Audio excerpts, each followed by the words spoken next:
If you follow the world of cancer therapy, you definitely know the name PD-1. It's the molecule that's really central to the whole immunotherapy revolution. Absolutely. It's the basis for the checkpoint blockade drugs that have, delivered these truly miraculous results for so many patients. By unleashing our body's own T cells to hunt down and destroy tumors. It's a phenomenal clinical tool, but that success, it hides a really profound biological mystery. Which is what? Well, while the therapy can be spectacular, it often just stops working. Resistance develops. So the critical question we're diving into today isn't if it works, but, why the long-term benefit falters. And that question takes us on a deep dive right to the very start of the immune response, Okay, where are we going? specifically into the local command center for immunity, the lymph nodes that drain the tumor site.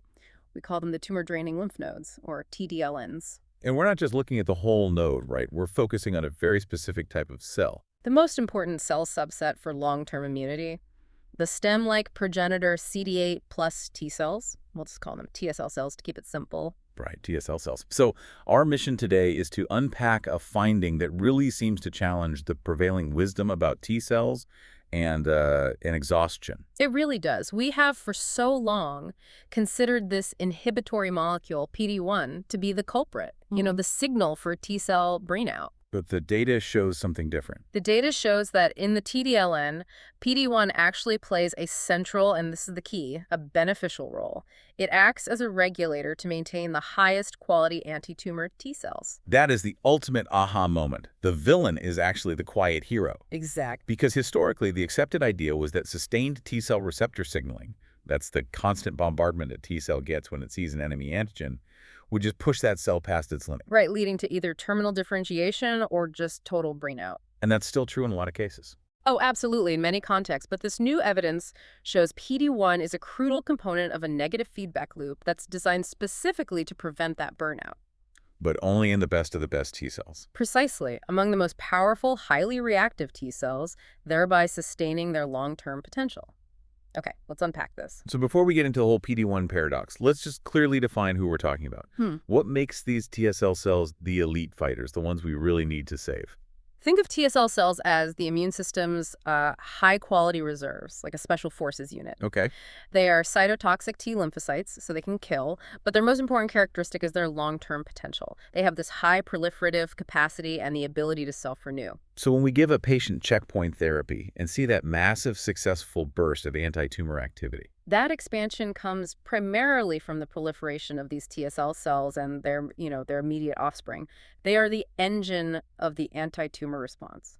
so if they're so critical, how do researchers even spot them? What's their unique biological signature that sets them apart from every other T cell?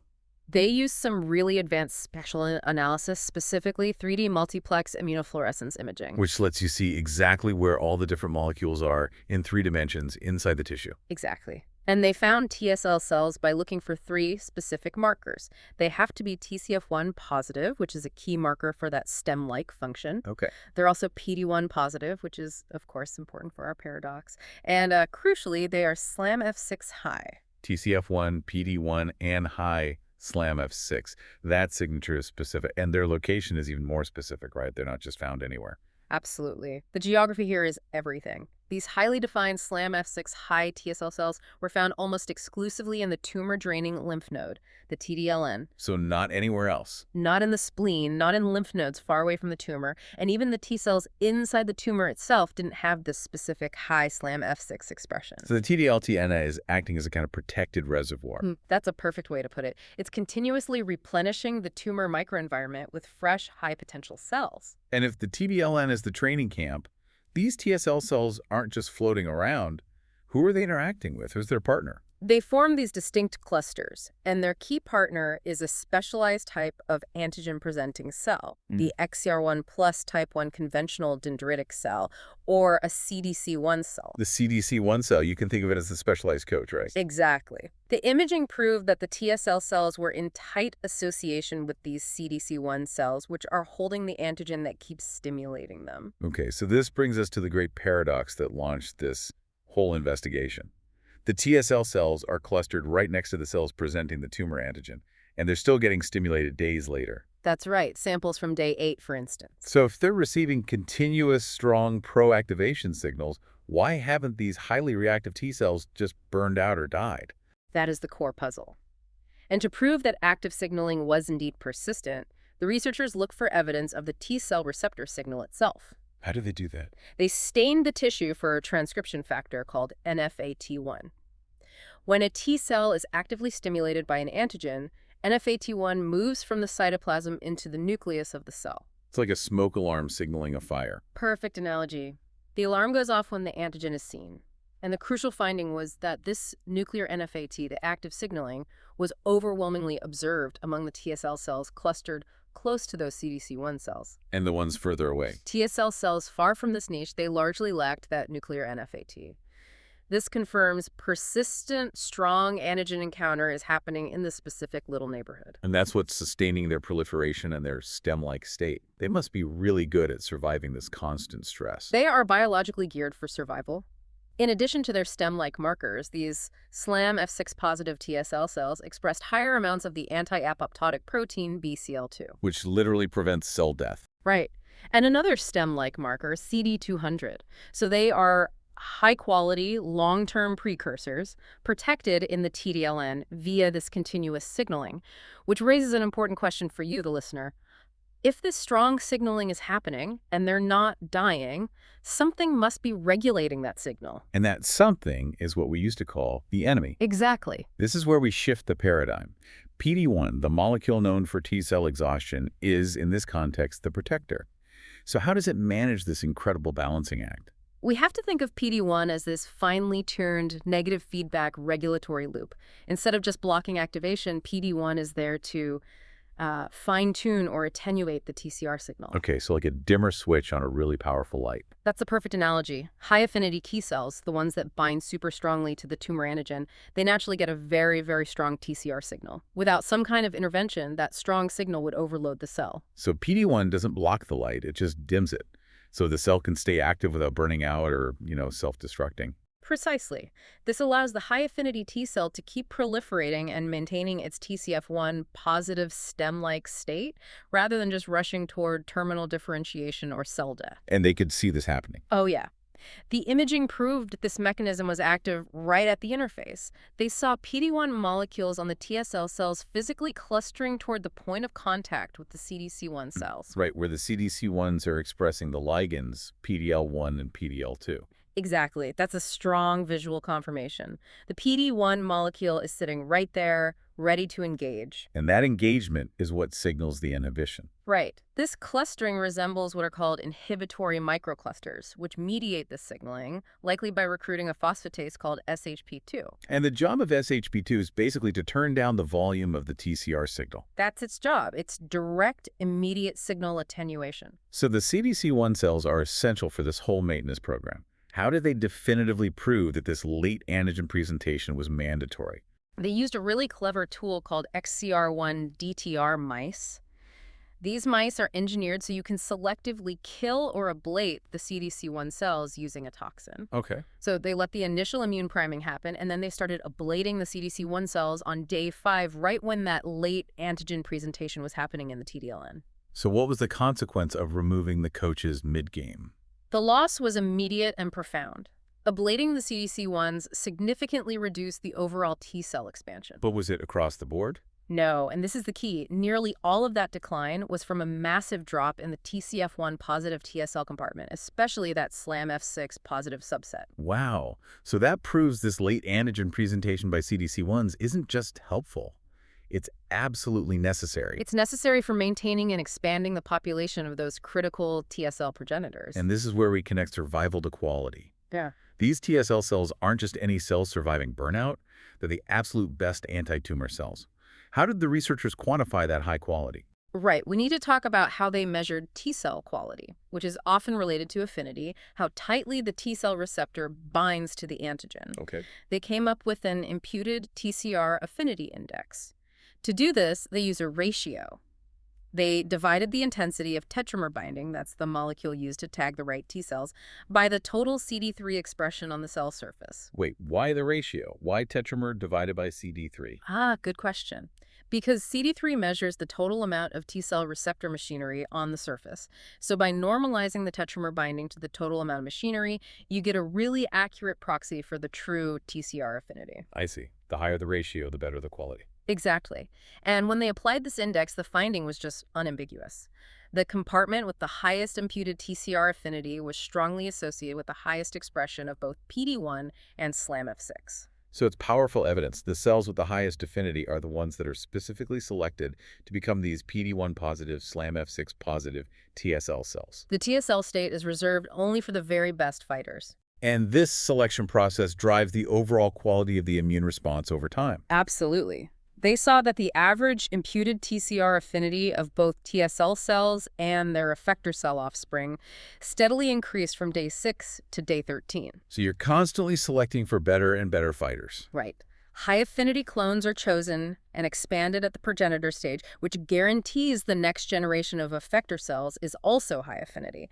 And the TSL affinity evolution happened just slightly before the effector evolution. Which supports the idea that the TSL cells are the quality precursors. It strongly supports it. So to recap, TSLs are high-quality reserves. They're retained in the TDLN by persistent antigen from CDC1 cells, and PD-1 is the crucial break that stops these high-affinity cells from burning out. That's the finely tuned engine. So if this system is this delicate, self-sustaining loop, what happens when we, the clinicians, literally smash the PD-1 break with full checkpoint blockade? Well, when we administer a thorough full blockade, like blocking both PDL1 and PDL2 ligands, we get the result we expect. A huge burst of activity. A robust proliferative burst of TSL and T effector cells and, effective tumor regression in the short term. The brakes are off and the engine roars. But that short-term burst comes at a pretty significant long-term cost, right? Specifically to the immune repertoire. What happens to those precious high-affinity TSL cells when their PD-1 dimmer switch is just completely broken? The proliferative burst is immediately accompanied by this massive negative phenotypic shift. Meaning what? Exactly. The TSL cells in those CDC1 dense regions, they rapidly downregulate their key stem-like markers, TCF1 and SLAMF6. So without the PD-1 break, that constant strong TCR signal just drives them straight toward terminal differentiation. And exhausts their future potential. And it's worse than that. Beyond just differentiation, they're literally dying off, right? Exactly. The blockade led to an immediate increase in cleaved caspase-3 staining, especially within those high-signaling TSL cells. And cleaved caspase-3 is a definitive marker for apoptosis, or programmed cell death. Right. So that strong antigen signal, which was previously being mitigated by PD-1, now just overwhelms the cell's survival mechanisms. The high-affinity cells pay the highest price. This sounds like the core mechanism that could explain clinical resistance and this phenomenon of clonal replacement we sometimes see in patients. It is the mechanistic explanation. The most important finding here is about that clonal repertoire shift. They used Bayesian linear modeling, which is a statistical tool to separate real signals from noise. Okay. And they confirmed the pattern. The average imputed TCR affinity of the remaining SLAMF6 positive TSL cells was substantially lower after PD-1 blockade. Meaning you killed off the best ones and the only TSL reserves left were the mediocre fighters. Precisely. The modeling showed that the loss of the high-affinity SLAMF6 positive TSL cells corresponded with a massive expansion of lower-affinity T effector cells. So the high-affinity clones were forced out. They were either forced into early terminal differentiation or they died, which cleared the way for previously outcompeted lower-affinity clones to get into that CDC1 niche and expand. That's clonal replacement. The immune system trades quality for quantity. It's perfect description. And the tragic irony here is that while this thorough blockade gets the strongest initial tumor shrinkage, it just sacrifices the future efficacy of the treatment. It is the crucial therapeutic dilemma. The researchers tested a partial blockade using just an anti-PD-L1 antibody.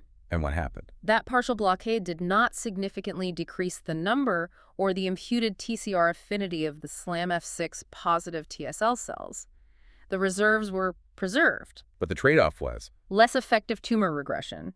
Robust anti-tumor expansion requires strongly impaired PD-1 inhibition, but that same thorough blockade causes the irreversible loss of those high-affinity precursors. And this loss is permanent, even after the treatment stops. Yes, and that's the most concerning long-term implication. The decline in the high-affinity TSL population persisted even 9 to 10 days after the treatment was stopped. Which suggests the long-term immune reservoir might be permanently impaired by these standard aggressive blockade protocols. It's a real possibility. So we've completed our deep dive. And what we've learned really fundamentally shifts our view of PD-1. In the sanctuary of the TDLN, it is not the enemy of T cells. It's a necessary regulator, maximizing their long-term potential. And interfering with this internal negative feedback loop provides a clear mechanism for why aggressive initial therapy can lead to later resistance. And if we connect this to the bigger picture, this work provides a mechanistic proof for clinical phenomena we see, like declining efficacy after repetitive checkpoint treatments and clonal replacement. Because higher TCR affinity correlates directly with better tumor clearance. It does. So the progressive loss of these highest affinity precursors is a profound long-term concern for maintaining immune surveillance. So the actionable knowledge for you, the listener, is clear. Future immunotherapy protocols might need careful titration of checkpoint antibody dosage. We can't just floor the accelerator. We have to find the clinical sweet spot, a dosage or a timing strategy that maximizes the anti-tumor effect while minimizing the progressive, irreversible loss of those quality TSL cells. It's the ultimate balancing act in immuno-oncology. It really is. If full PD-1 blockade sacrifices future efficacy for immediate dramatic tumor regression, we have to ask, should cancer treatment protocols shift toward pulsing strategies or maybe partial blockade, even if it means the initial tumor regression is a little slower? What stands out to you as the most critical element in balancing that short-term clinical gain against the long-term maintenance of the most powerful part of the immune system? This research really shows the high cost of silencing the immune system's dimmer switch entirely.